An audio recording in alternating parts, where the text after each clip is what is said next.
Okay, it's here finally. Well, I take that back. Let me put it like this. It took 3 days. Ask me how I got it in 3 days. When I've ordered it from some places and can't get it, it took 3 months and still didn't get it. Ask me in the comments, I'll tell you. Okay, the other thing, I never see people talk about this, but you can literally remove parts from each pattern. So let's say you do a drum pattern on one. You can copy that 4 times, which is what I did here. And I can't play it for you because I don't have it hooked up yet to speakers. And then I just went through and hold down delete, and it goes into your erase mode. So like if you go into it, let's say you're playing a pattern, go back to your drums, hit record, hit erase mode, and you don't see it right now but either way, it'll open up the things, right? There they are. You see them in blue? And you can literally hold down, like this one's lit because it's actually playing. I know it's hard to tell because for some reason this light decided to turn on my phone. But anyway, you can hold down the ones you want and remove those parts from it, which is huge. Let's exit out of there, which is huge, meaning that you can separate all the parts.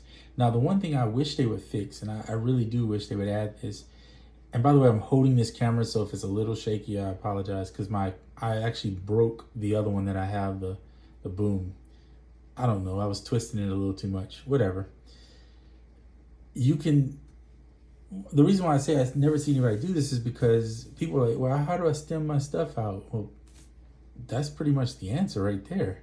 If you can mute parts out of it, then you just send those parts, right? That's what it seems to be. But the thing I wish they would do is they do allow you to link them, like play one after the other, like in pattern, like you sequence in patterns. But I wish they would let you just play 4 pads at a time. Now I know you can do it in when you're not in pattern mode and you're just in the regular, I don't know what this is called. But anyway, when you're just at the regular screen, not in pattern mode, that's what I'm gonna call it, for lack of a better word, you can record, resample basically is what you can do. And that's cool, but I would like to be able to build the pattern inside of pattern mode and then link those patterns.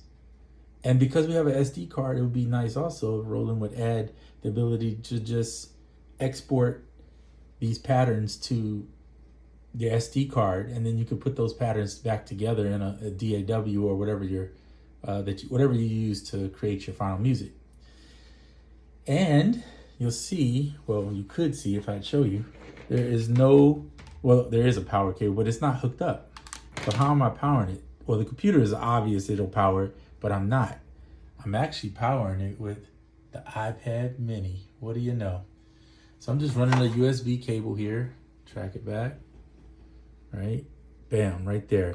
And it's powering this, which is good for 2 things. One, I can use the instruments from the iPad to play in here. I can also sample from the iPad directly into here. This thing acts as an interface too. Plus I have inputs from mic, if you can see down here. Let me change the camera angle, mics and guitars, right? So I can plug in my guitar, my bass, record a riff, and I have headphones. So I know it's a hard device to learn because plays more like an instrument. You got to learn to actually play it and drum.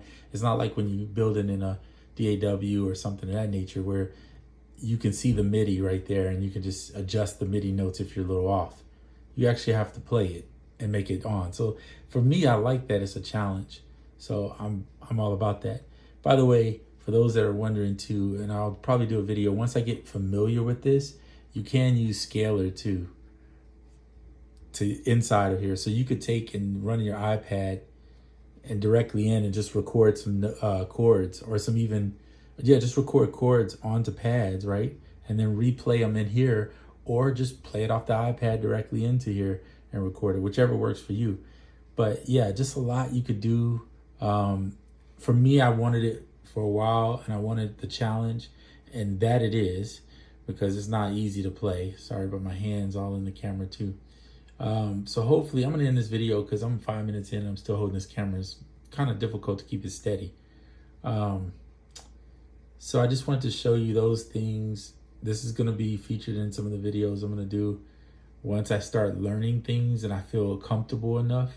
There's some really good instructors out there, some guys on YouTube, girls on YouTube too, that know what they're doing. So I would suggest watch them first. But if you peep in and you see something I do that you like, I might show you my workflow once I get it down. And I'm going to be using other stuff too, so it's not like this is it. But I'm just showing you this is something I'm going to incorporate. And I might use it sometimes as a drum machine, sometimes as a sampler, depending on what I'm trying to do. Sometimes it's just an effects processor. But either way, it will be used. All right, signing off. Is 5:40 in on this. Going to be almost 6 minutes if I don't stop talking. So I will catch you on the next one.